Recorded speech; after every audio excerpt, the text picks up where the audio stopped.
ఈ రంజాన్ మాసంలో ఇదే గోశాలకి చెందినటువంటి ఒక ఎద్దుని ముస్లిం ఫ్యామిలీకి డొనేట్ చేశారు. ప్రశ్న ప్రారంభమే బలమైన ప్రశ్న అడిగావు తల్లి. ఈ గ్రామానికి చెందిన వాళ్ళే వాళ్ళు. 2 ఎడ్లు ఉన్నాయి వాళ్ళ దగ్గర. ఒక ఎద్దు కరెంట్ షాక్కి గురై పెద్ద 11 kV వైర్ కట్ అయి పడిపోయింది. కొంతమంది విమర్శించే వాళ్ళు ఉంటారు, మనం విమర్శని పట్టించుకోము, తెలిసిందే కదమ్మా. ఓట్ బ్యాంక్ ఒక రకంగా చూస్తుంటే రీసెంట్గా వచ్చినటువంటి సిఏఏ కూడా వాళ్ళు మేము దూరం అవుతున్నామేమో అనే భావన, లేకుంటే మమ్మల్ని ఇంకా మైనారిటీలను ఇంకా పక్కన పెడుతున్నారేమో అనే భావన. నేను ఒకటే ఏమంటున్నానంటే, మన ముస్లిం సోదరులకి కూడా నేను చెప్పేది, ఇది ఏ కులమైనా ఏ మతమైనా పర్లేదు, ఒక రైతుని రైతుగా చూడాలి. ఆ రైతు లేకపోతే మనకు అన్నం లేదు, మనకు భవిష్యత్తు లేదు, రేపు పొద్దున మనకు లేదు. అసలు పిల్లల్ని తీసుకొని సాలార్జంగ్ మ్యూజియము, పిల్లల్ని తీసుకొని గోల్కొండ కోట తీసుకెళ్తున్నారు, తప్పులేదు. ఒక ఏడాదిలో ఒక్క రోజైనా మీరు దగ్గరలో ఉండే వ్యవసాయ భూమికి తీసుకెళ్ళి అక్కడ వ్యవసాయం చేసే వాళ్ళని పరిచయం చేయాలి. నమస్తే, నేను Kavitha. Welcome to iDream. మనం ఇప్పుడు ఒక కీలకమైనటువంటి అంశం గురించి మాట్లాడుకోబోతున్నాం. ఈ మధ్య కాలంలో జరిగినటువంటి ఒక ఆసక్తికరమైనటువంటి సంఘటన అందరి దృష్టిని ఆకర్షించింది. దాని గురించే మనం మాట్లాడుకోబోతున్నాం. ప్రస్తుతం మనం ఉన్నాము చిలుకూరు దేవాలయ ప్రాంగణంలో. మనతో పాటుగా ఉన్నారు advocate and temple priest Rangarajan గారు. రంగరాజన్ గారు, నమస్కారం అండి. ఇప్పుడు మనం ఒక కీలకమైనటువంటి అంశం గురించి మాట్లాడుకున్నప్పుడు, సమాజం అనగానే మనకు డిఫరెంట్ యాంగిల్స్ అన్నీ అందులో వస్తాయి. కులాలు, మతాలు, లేకుంటే ఆధ్యాత్మికంగా, సామాజికంగా, ఆర్థికమైన అంశాలన్నీ కనిపించినప్పుడు మానవత్వం అనే అంశం గురించి మనం మాట్లాడుకోవాలి. వెరీ రీసెంట్గా మీరు ఈ రంజాన్ మాసంలో ఇదే గోశాలకి చెందినటువంటి ఒక ఎద్దుని ముస్లిం ఫ్యామిలీకి డొనేట్ చేశారు. యూజువల్గానే గోశాల అనగానే పరిమితమైపోయి ఉంటుంది, లేకుంటే ఒకదానికే కన్ఫైన్ అయి ఉన్నట్టు కనిపిస్తుంది. బట్ మీరు ఒక ముస్లిం ఫ్యామిలీకి డొనేట్ చేయడం అనేది ఎందుకలా? ప్రశ్న ప్రారంభమే బలమైన ప్రశ్న అడిగావు తల్లి. అసలు ఈ సంఘటన జరిగింది మార్చి 15వ తారీఖు ఫ్రైడే రోజు. ఈ గ్రామానికి చెందిన వాళ్ళే వాళ్ళు, చిలుకూరు గ్రామానికి చెందిన వాళ్ళే ఆ కుటుంబం వాళ్ళు. ఆ కుటుంబం వాళ్ళు 2 ఎడ్లు ఉన్నాయి వాళ్ళ దగ్గర. ఒక ఎద్దు కరెంట్ షాక్కి గురై పెద్ద 11 kV వైర్ కట్ అయి పడిపోయింది. ఆ ఎద్దు షాక్లో చచ్చిపోయింది. మొహమ్మద్ గౌస్ అని ఆయన రైతు పేరు, వాళ్ళ అమ్మ. అయితే నాకు మా స్వామివారి సేవకుడు, నా శిష్యుడు పవన్ కుమార్ ఈ విషయాన్ని సోమవారం తీసుకొచ్చి చెప్పాడు నాకు. అంటే ఈ మ్యాటర్ జరిగిన విషయాన్ని, స్వామి ఇది చూడండి, ఈ మన గ్రామానికి చెందిన రైతు, వాడు ఎద్దు కోల్పోయినాడు, వాళ్ళ కుటుంబ సభ్యుడిలాగా భావించిన ఎద్దు. ఇప్పుడు నా రైతు ఎప్పుడు కూడా గుర్తుపెట్టుకున్నామా, ఎద్దుని ఫ్యామిలీ మెంబర్ లాగా ట్రీట్ చేస్తారు. పాడి పశువుని కూడా కుటుంబ సభ్యులుగానే వాళ్ళు భావిస్తారు. ఇది ఈ కుటుంబానికే కాదు, మేము ఇంతకుముందు కూడా 10 కిలోమీటర్ దూరంలో 7-8 కిలోమీటర్స్ పెద్దమంగళారం గ్రామం ఉంది. ఆ గ్రామంకి చెందినటువంటి రైతుకి కూడా 2 ఎడ్లు ఇచ్చాం. ఆయన కూడా ఇదే ప్రాబ్లం ఉండే, వ్యవసాయం కోసం. బీద రైతు ఎప్పుడు కూడా ఇబ్బందిలో ఉండకూడదు అనేటటువంటి ఒక ఆలోచనలో మేము ఉన్నాం. మా శిష్య బృందంలో పవన్ కుమార్కి కూడా అలాంటిదే. ఇప్పుడు ఇది నేను చెప్పేది కోవిడ్-19 టైంలో ఒక సంఘటన మీకు చెప్తాను. మే నెలలో, ఇది ఎండాకాలంలో, ఇప్పుడు మార్చిలో ఉంది, మే నెలలో వాళ్ళు ఏం చేశారంటే వేరే ఊరికి వెళ్తున్నారు. ఇక్కడి నుంచి దారిలో 13 కిలోమీటర్ దూరంలో ఒక టమాటా పండించిన రైతు కోవిడ్ టైంలో, ఆలోచించండి, రోడ్డు మీద పారబోస్తున్నాడు, ధర లేదు అని. పారబోస్తుంటే అందరూ ఏరుకొని వెళ్ళిపోతున్నారు. అయ్యో పాపం పారబోస్తున్నాడు అనే ఫీలింగ్ లేదు వాళ్ళకి. వీడేం చేశాడు, 3 ట్రేలు నింపుకొని డిక్కీలో పెట్టుకొని వాడికి ఒక 500 రూపాయలు ఇచ్చాడు. ఎవరికి? ఆ రైతుకి. వీళ్ళు పోయింది మొక్కలు తీసుకొని రావడానికి పోయారు. ఆ మొక్కలు తీసుకునే ప్రోగ్రాంలో ఇది యాడ్ అయింది. ఆ వీడియో ఏం చేశారు వీళ్ళు, వాడు రైతు పోసేది వీడియో నాకు తీసుకొచ్చారు. నేనేం చేసిన దాన్ని నా ట్విట్టర్ అకౌంట్లో వేసిన, మేము కొనుక్కున్నాము, ఇలా మీరు కూడా సహాయం చేయండి. మీకు ఇప్పుడు కోవిడ్ టైంలో అందరూ వర్క్ ఫ్రమ్ హోమ్ ఇంట్లోనే కదా ఉంటారు. ఇలాంటి రైతులకి మీ సహాయం చేస్తే వాళ్ళకి ఆదుకున్నట్టు అవుతుంది. మార్కెట్లో రూపాయి కూడా పలకట్లేదు, 50 పైసలు కూడా కిలోకి రావట్లేదు దానికి. అది చాలా వైరల్ అయిపోయింది. అక్కడే వెంటనే నాయకులు అందరూ వెళ్ళారు, ఆ రైతుని కలిసి ఆయనకు సహాయం చేశారు. అలాంటి రైతులందరికీ కూడా బెనిఫిట్ అయింది.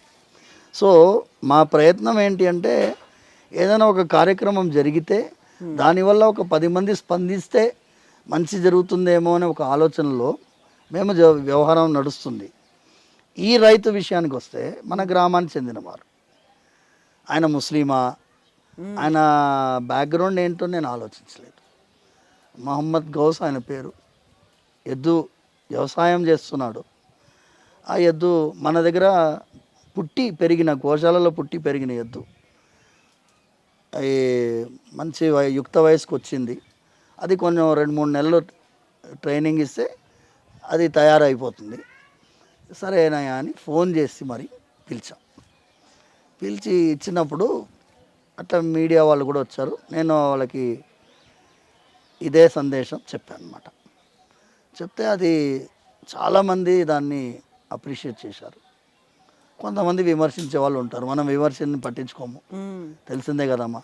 ఇప్పుడు విమర్శల గురించి మనం ఆలోచించడం మొదలు పెడితే 4G 5Gలో ఉన్నారు వాళ్ళు విమర్శించేవాళ్ళు. మేము బాలాజీతో కనెక్టెడ్ ఉన్నాం.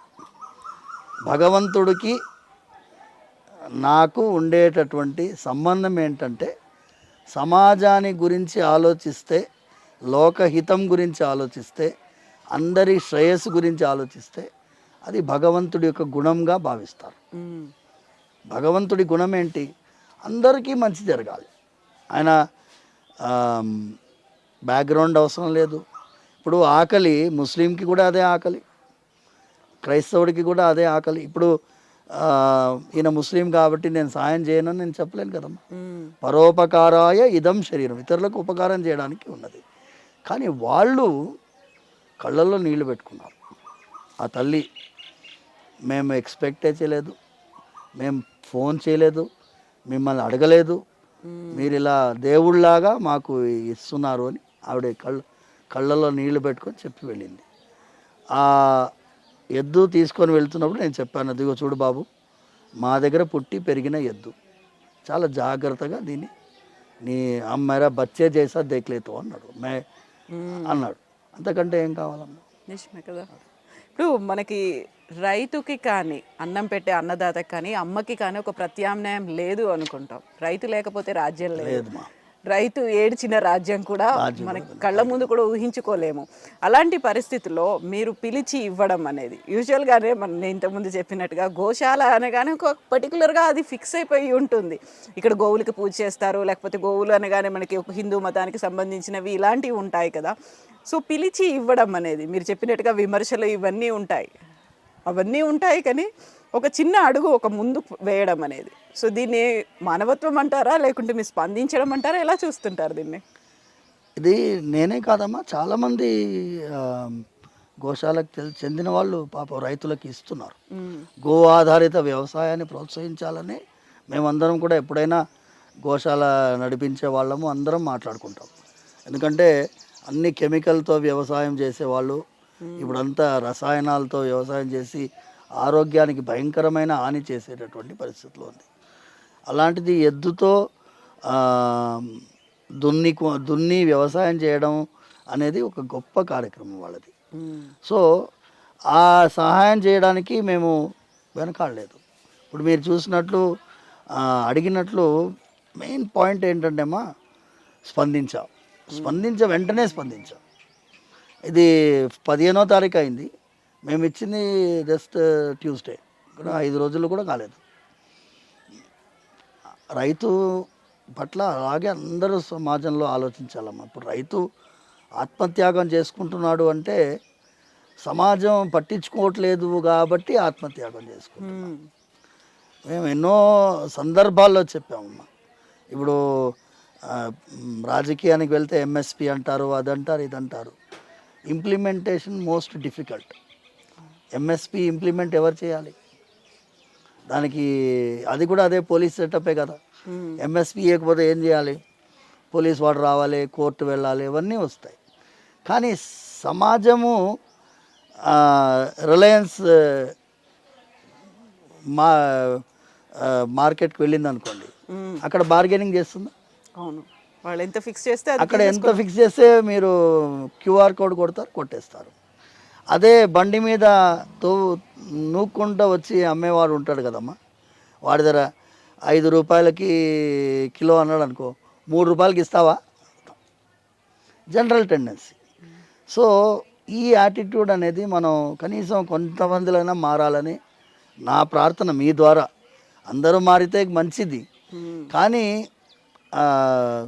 వ్యవసాయానికి మా నాన్నగారు, నేను ఎందుకంటే సౌందరరాజన్ గారు ఆయనను చూసే చాలా విషయాలు నేను I'm just not even 5% of his quality. పొద్దున ఆకుకూరలు బుట్ట మీద ఎత్తుకొని పొద్దున ఇప్పుడంతా ఎవరు లేరు, పాలకూర తోటకూర అని అరుచుకుంటూ వెళ్తేది. మా అమ్మ పిలిచేది, ఆమె పిలిచినప్పుడు ఆమె పలానా ఇన్ని 5 కట్టలో 10 కట్టలో చెప్పేది. మా నాన్నగారు ఏమనేవారు, ఈమెతోటి ఎందుకమ్మా నెగోషియేట్ చేస్తున్నావు, ఓ 2 రూపాయలు ఎక్కువ ఇస్తే ఏమైంది నీకు అనేవారు మా నాన్నగారు. మా నాన్నగారు అనగానే చూడమ్మా అయ్యగారు అంటున్నారు చెప్పిండ్రు అనేది. సో మా అమ్మ ఇదొక చిన్న ఆర్గ్యుమెంటే, బట్ మా అమ్మ కూడా పాపం ఏమి ఎక్కువ నెగోషియేట్ చేయదు, ఆర్గ్యూ చేయదు. కానీ ఆ గుణాన్ని నేను అప్పటి నుంచే అలవాటు చేశారు కాబట్టి రైతు కష్టాల్లో ఉంటే మనం చూడలేము. ఈ బీద రైతు వాడు ఏం చేస్తాడు పాపం, ఎద్దు లేదు, వ్యవసాయం ఎలా చేస్తాడు? సరే అట్లీస్ట్ ఈ 2-3 నెలల్లో ఏదో చేస్తాడు, ట్రైనింగ్ ఇచ్చిన తర్వాత ఆ ఎద్దు సహాయం చేస్తుంది, ఆయన ఇంకా వేరే దగ్గర దున్నడానికి కూడా తీసుకెళ్తాడట తర్వాత చెప్పాడు. సో చాలా యూస్ఫుల్ కార్యక్రమంగా అనిపించింది, అందుకే ఇచ్చడం జరిగింది. సో రైతు అనేది రైతే, నిజంగా మనకు అన్నం పెడుతున్నాడు. ఏ కులమైనా ఏ మతమైనా పర్లేదు, ఒక రైతుని రైతుగా చూడాలి. ఆ రైతు లేకపోతే మనకు అన్నం లేదు, మనకు భవిష్యత్తు లేదు, రేపు పొద్దున మనకు లేదు అసలు. సో ఆ దిశగా ఎందుకు ఆలోచించలేకపోతున్నాం మనం సమాజపరంగా?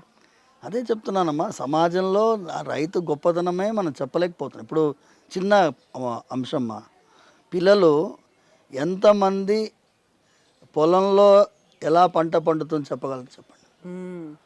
ఆ వీడియో చూపిస్తే ఏం లాభం? ఆ పిల్లవాడిని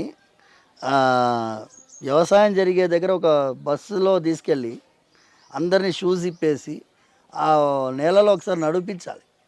ప్రాక్టికల్ ఎక్స్పీరియన్స్ చిన్నపిల్లల్ని, కనెక్షన్ అనేది డెవలప్ అవుతుంది. 5th క్లాస్ 6th క్లాస్ పిల్లలకి నాట్లు ఎట్లా వేస్తున్నారు ఇవన్నీ చూపిస్తే ఇది ఒక నేను పిల్లల్ని తీసుకొని సాలార్జంగ్ మ్యూజియము, పిల్లల్ని తీసుకొని గోల్కొండ కోట తీసుకెళ్తున్నారు, తప్పులేదు. కానీ at the same time 1 day per year at least, ఒక్క ఏడాదిలో ఒక్కరోజైనా మీరు దగ్గరలో ఉండే వ్యవసాయ భూమికి తీసుకెళ్ళి అక్కడ వ్యవసాయం చేసే వాళ్ళని పరిచయం చేయాలి. నేనే ముఖ్యంగా ఈ హైటెక్ చదువులు చదివే వాళ్ళ పిల్లలు చెప్పులు లేకుండా కింద కూడా నడవరు. అది మెయిన్ అమ్మా. భూమితో మనం కనెక్షన్ పోగొడితే మనకి చాలా ఇబ్బందులు ఎదుర్కొంటాం. ఇప్పుడు మన జగ్గి వాసుదేవ్ గారు, ఆయన సద్గురు గారు, is now fighting for reviving the planet earth మీద, భూమి మీద అందరికీ ఆసక్తి రావాలి. నీళ్ళ కోసం అందరం నీళ్ళు రక్షించాలి, వాటర్ బాడీస్ కాపాడాలి. ఆయన భూమి ఆధారితమైనటువంటి జీవితం మనది, మన భూమిని సంరక్షించుకోవాలి, దాన్ని చెట్లు నాటాలి, ఇవన్నీ కూడా ఆయన planet earth all over the world చేస్తున్నారు. అలా ఒక్కొక్కరు వాళ్ళకి తోచిన విధంగా ఈ సమాజంలో మంచి మాటలు చెప్పే ప్రయత్నం చేస్తున్నారు. కానీ మేము చేసింది చిన్నది, దీనివల్ల ఒక 100 మందో 10 మందో స్పందించి వాళ్ళు కూడా మేము, మీరు అడిగారు కదమ్మా హిందువా ముస్లిమా, అది చూడలేదమ్మా. ఇంకోటి ముఖ్యమైనటువంటి సంఘటన, మేము జటాయు సేన అని ఒకటి ఆలోచించారు కదమ్మా. అవును స్వామి. 2019లో మేము వరంగల్, అదే నేను నా శిష్యుడు పవన్ కుమార్ వెళ్తున్నప్పుడు చిన్న పాప 9 months పాపది, ఆ దుర్ఘటన జరిగినప్పుడు సమాజంలో అమ్మాయిల్ని రక్షించాలి, a a lonely girl is the society responsibility, సమాజం యొక్క బాధ్యత. అమ్మాయి కనుక రాత్రి 7 గంటలో 8 గంటలో బస్సు లేదు, కారు లేదు, ఒంటరిగా నిలబడినప్పుడు వెళ్ళి ఏమమ్మా ఎందుకు, ఎవరు ఏమన్నా అవసరం ఉందా అని అడిగేటటువంటి ఒక సమాజం ఉంటే మంచిది అనే ఆలోచనలో మేము ఆలోచించి జటాయు సైన్యంలాగా మనం అందరిలో మనసులో ఆ జటాయు అనే భావన రావాలి అని ఆలోచించుకుంటూ మేము వెంటనే ఇక్కడ ఏమైందంటే దగ్గరలో ఆలోచించాము. 15 రోజుల్లోనే ఒక సంఘటన జరిగింది. ఒక చిన్న అమ్మాయిని ఒక స్కూటర్లో పెట్టుకొని ఒకటి తీసుకెళ్తున్నాడు, అమ్మాయి ఏడుస్తున్నది, ఎవరు ఆపలేదు. ఒక ముస్లిం పిల్లవాడు ఆపాడు. అప్పుడు కోనే కాల్ లేకే జారే అని అడిగింది. ఏ అమారే గడికి లడికి అన్నాడు. నైనే అంకుల్ కోనే మేరకు నయమాలో అనింది ఆ పిల్ల. 2 నంపకాయలు పెట్టేస్తే ఆ డిక్కీలో అన్నీ దుప్పటి అన్నీ ఉండినాయి. వాడిని దగ్గరగా మన పోలీస్ స్టేషన్కి తీసుకెళ్ళి అప్పచెప్తే ఆ అమ్మాయి కొంచెం అతి స్థిమితం లేదు, వీడు ఏదో అఘాయిత్యాని కోసం తీసుకుపోతున్నాడు అని తెలిసి తర్వాత వేరే కార్యక్రమాలు పోలీస్ చేశారు. బట్ ఆ పిల్లవాడు కనుక ఆపకపోయి ఉంటే, స్పందించకపోయి ఉంటే ఇమ్మీడియట్గా, అది ఆ కాన్సెప్టే జటాయు సైన్యం అని అన్నాం మేము. ఆ పిల్లవాడిని చిలుకూరికి పిలిచి, ఆ ముస్లిం అని మేము చూడలేదు, ఆ ఫీలింగ్ ఆ పిల్లవాళ్ళకి కలిగింది కాబట్టి మేము అది ఇంకా రక్షాబంధన్ అని కార్యక్రమం చేసి చాలా విషయాలమ్మా. అది ఏమైందంటే ఒక కమలమ్మ అని చెప్పి ఒక మెహదీపట్నం దగ్గర పూలు అమ్ముతుంటున్నాను. ప్రతి శుక్రవారం వీడు ఏం చేస్తాడు, మా శిష్యుడు ఆవిడ దగ్గర పూలు తీసుకొని అభిషేకానికి తీసుకొచ్చేవాడు, అలంకారానికి. ఆమె చెవులు 2 చెవులు వినిపించదు. ఆమె ఆ 2 చెవులు వినిపించకపోయినా కానీ బేరం ఆడే వాళ్ళతోటి 5 అని చెప్పేది. అట్లా నాకు తెలీదు. నేను ఏమన్నానంటే ఈ అమ్మాయిల పట్ల గౌరవం భావం రావాలి అంటే రక్షాబంధన కార్యక్రమం లాగా ఒకటి చేసాం ఆ రోజు. ఇది కూడా 2019లోనే జరిగింది. ఆ కార్యక్రమం అప్పుడు ఆమె వచ్చి చేతికి రాఖీ కట్టి కళ్ళల్లో నీళ్లు పెట్టుకునేది అమ్మాయి. ఎందుకురా ఏడుస్తుంది అంటే, నేను అప్పుడు చెప్పాడు ఈ చెవులు 2 వినిపించవు, బాధలో ఏడుస్తుంది అంటే మంచిగా ఇయరింగ్ ఏడన్నా అయిపోయాడు, అది మీరు చూడాలి అన్నాడు. నేను అన్నాను సరే గాంధీ హాస్పిటల్కి ఫోన్ చేస్తే తీసుకుపోతావా అంటే, ఇప్పుడు మీకు రాఖీ కట్టింది కదా, మీ రెస్పాన్సిబిలిటీ, అది మీ అక్క అయితే కదా, మీరేం చేస్తారు అంటే, మీ అక్క అయితే ఎట్లాగే పంపిస్తారా అని అన్నా. నేనే కార్ డ్రైవ్ చేసుకొని తీసుకొని పోయి అక్కడ చూడగానే ఈఎన్టీ డాక్టర్ గారు సంతోషంగా, పాపం నేను వచ్చానంటే కొంచెం అభిమానంతో వాళ్ళు వెంటనే యాక్టివిటీ 2 చెవులు టెస్ట్ చేశారు, she may need hearing AIDS అని చెప్పినారు. చెప్తే అది కొంచెం కాస్ట్లీ కదా అని చూద్దాం ఆలోచిద్దామని చెప్పి వచ్చేసినా నేను.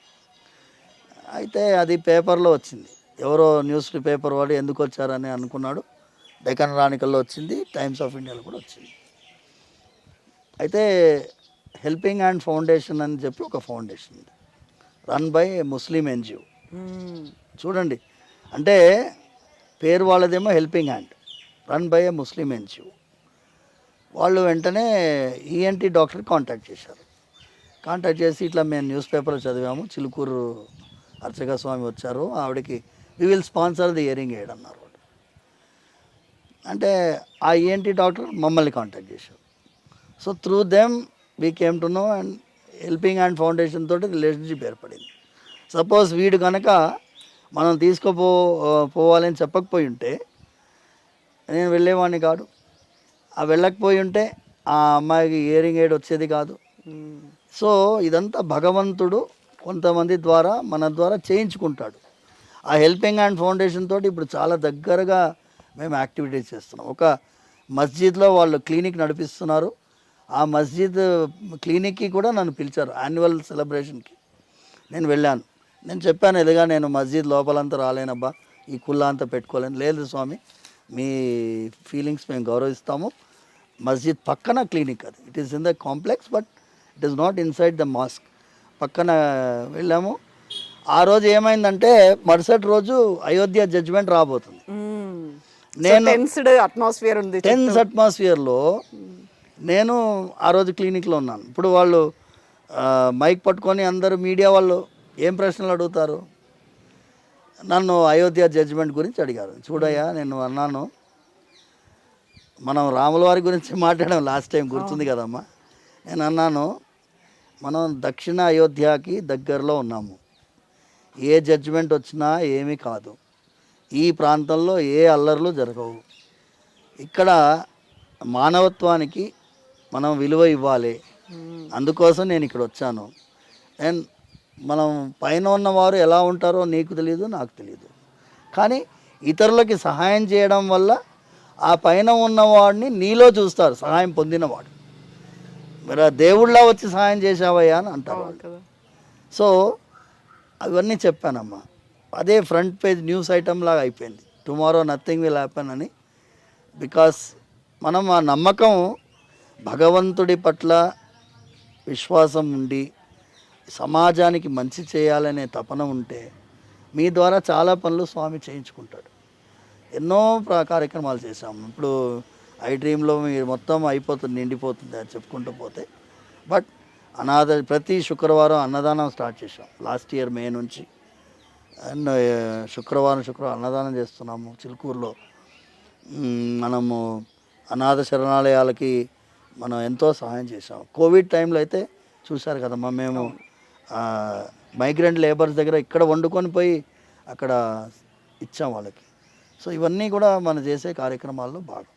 అయితే స్వామి, ఇప్పుడు ముస్లిమ్స్ అనగానే ఒక రకమైన అన్సర్టినిటీ లేకుంటే ఇన్సెక్యూర్డ్ ఫీలింగ్ అనేది ఉంది. జరుగుతున్నటువంటి రాజకీయంగా జరుగుతున్న డెవలప్మెంట్స్ వీటన్నిటితో చూస్తే, ఓట్ బ్యాంక్ ఒక రకంగా చూస్తుంటే రీసెంట్గా వచ్చినటువంటి సిఏఏ కూడా వాళ్ళు మేము దూరం అవుతున్నామేమో అనే భావన, లేకుంటే మమ్మల్ని ఇంకా మైనారిటీలను ఇంకా పక్కన పెడుతున్నారేమో అనే భావన, ఇవన్నీ చూసిన తర్వాత ఇప్పుడు మనం వీటిని మానవత్వం ఇలాంటి సంఘటనలు చూసినప్పుడు, ఈ రాజకీయంగా జరుగుతున్నటువంటి ఈ సంఘటనలు చూసినప్పుడు ఎలా రెస్పాండ్ అవ్వాల్సిన అవసరం ఉంది స్వామి?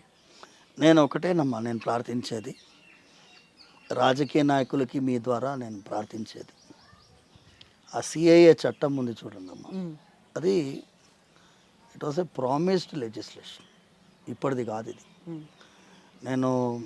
మీరు కాన్స్టిట్యూయెంట్ అసెంబ్లీ డిబేట్లో కూడా చెప్పాను, మనం ఈ దేశం విభజించబడినప్పుడు మనం ఎక్స్చేంజ్ ఆఫ్ పాపులేషన్ చేసుకోలేదు. అవునా కదమ్మా? 1947 జనవరి 22 అప్పుడు ఉమ్మడిగా ఉండినప్పుడు ఒక కాన్స్టిట్యూయెంట్ అసెంబ్లీ డిబేట్లో ఇది రాజ్యాంగబద్ధంగా అన్నీ జరగాలి, ఎవరి నమ్మకం వాళ్ళు ధైర్యంగా పాటించేటట్టుగా ఉండాలి, అట్మాస్ఫియర్ని మనం క్రియేట్ చేయగలగాలి. ఇక్కడైనా అక్కడైనా. ఇక్కడ అప్పుడు పాకిస్తానే ఏర్పడైంది, బంగ్లాదేశ్ తర్వాత 1971. పాకిస్తాన్ కానీ భారతదేశం కానీ అక్కడ ఉండేటటువంటి హిందువులు మైనారిటీలు, ఇక్కడ ఉండేటటువంటి ముస్లిమ్స్ మైనారిటీస్. అంటే సంఖ్యాపరంగా మీరు సంఖ్యలో తక్కువ ఉన్నా కూడా మీ విశ్వాసాలని, మీ నమ్మకాలని ధైర్యంగా మీరు పాటించేటట్టుగా ఇక్కడ ఉండాలి, అక్కడ ఉండాలి.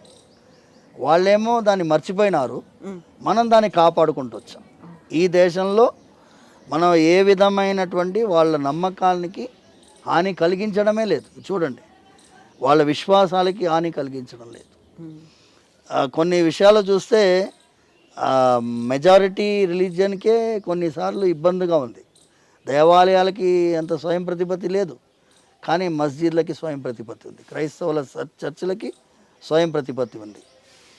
కానీ ఇప్పుడు సిఏఏకి వచ్చినప్పుడు అక్కడ నుంచి తరిమి కొట్టబడిన వాళ్ళు ఇక్కడ కూడా మనము వాళ్ళకి శరణార్థులుగా ట్రీట్ చేయకపోతే, వాళ్ళకి ఇక్కడ పౌరసత్వం ఇవ్వకపోతే వాళ్ళు ఎక్కడ పోతారు?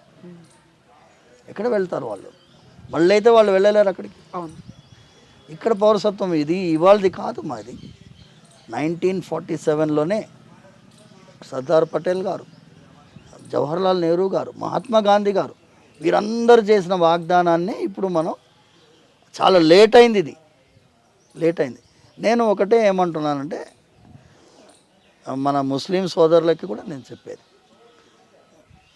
ఇది హైందవులకి అక్కడ వాళ్ళని ఇబ్బంది పడి బయటకు వచ్చినటువంటి వాళ్ళకే ఇబ్బంది. వాళ్ళ ఇబ్బంది మనం చూడలేం, తట్టుకోలేం. ఇప్పుడు చిన్న చిన్న పిల్లల్ని తీసుకొని పోతున్నారు అక్కడ, వాళ్ళు ఎక్కడ ఉండలేరు. అలాంటి వాళ్ళకి ఈ దేశంలో శరణార్థులుగా భావించి వీళ్ళకి పౌరసత్వం ఇవ్వడంలో మీరు దయచేసి అడ్డుపడకండి అని మీ ద్వారా నేను చెప్తున్నాను.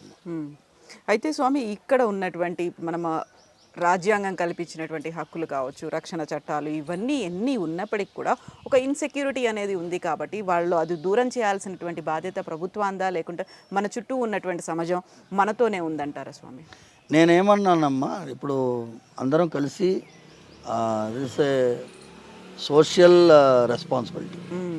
నిజంగా చెప్పాలంటే మేము లాస్ట్ 2 సార్లు మీటింగ్స్ జరిగాయి. ఒక పీస్ నెట్వర్క్ అనేది ఒకటి ఉంది, కోవా పీస్ నెట్వర్క్ అని. బుద్ధిస్టులు, జైన్లు, క్రైస్తవులు, తర్వాత పార్సీసు, సిక్కులు, ముస్లిం, ఇస్లాం మతానికి చెందినటువంటి వాళ్ళం అందరూ, మత పెద్దలందరం కలిసి ఒక నెట్వర్క్ లాగా ఉంది. ఈ నెట్వర్క్లో సమావేశం జరిగింది. ఇది ఈ రాజకీయానికి అతీతంగా మనం సమాజంలో మంచి అది సామరస్యమైనటువంటి వాతావరణాన్ని సృష్టించాలి. వాళ్ళ పండగలు మనతో కలిసి వాళ్ళు జరుపుకునేటట్టు, మన పండగలు వాళ్ళతో కలిసి వాళ్ళు జరుపుకునేటట్టు.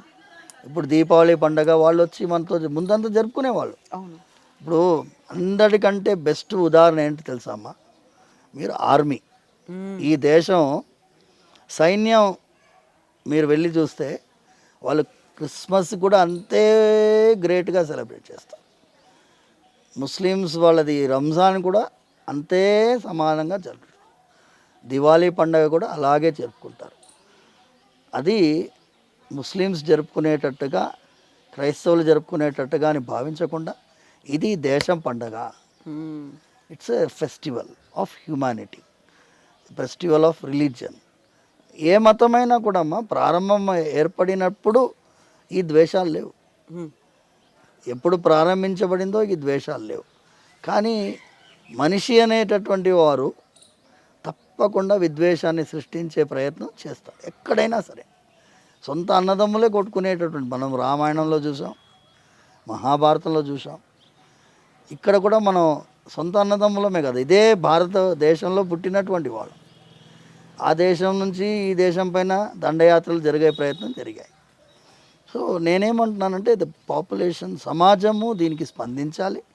మాలాంటి చిన్న చిన్న కార్యక్రమాల ద్వారా మంచి మాటలు, మంచి గుణము వెళ్తుందేమో అని ఒక తపన. అందరూ సామరస్యంగా ఉండి ఈ విద్వేషాలు లేకుండా ఉండడమే మా ప్రయత్నం. అప్పుడే మనం అనుకున్నటువంటి లౌకికత్వం కావచ్చు, ప్రజాస్వామ్యం, సమాజం అనేది, సమానత్వం అనేది ఇవన్నీ ఉంటాయి. ఒక స్ప్రెడ్ చేయాల్సి. ఎందుకంటే మా వైష్ణవ జనతో తేనే కహియే పీడు పరాయి జానేరే. వైష్ణవుడు అనేటటువంటి వాడు, శ్రీ వైష్ణవుడు అనేటటువంటి వాడు ఇతరుల కష్టాన్ని తన కష్టంగా భావించడమే వైష్ణవం.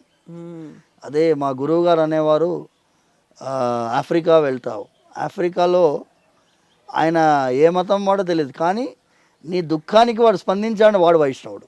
అవును. మళ్ళీ వైష్ణవం అంటే కేవలం వైష్ణవం అంటే కేవలం విష్ణుమూర్తిని పూజించే వాళ్ళే కాదు, నిలువుబొట్టు ఇతరుల కష్టాన్ని తన కష్టంగా భావించేవారు ప్రతి ఒక్కరూ వైష్ణవుడు. అది ఒక ముఖ్యమైనటువంటి సందేశం మీ ద్వారా చెప్పాలి. థ్యాంక్ యూ సో మచ్ స్వామి. నిజంగానే ఈ విషయం, ఈ అంశం నలుగురికి చేరాల్సినటువంటి అవసరం ఉంది. నలుగురు ఈ విధంగా రెస్పాండ్ అవ్వాల్సినటువంటి అవసరం కూడా ఉంది. థ్యాంక్ యూ మా. Thank you so much. Thank you.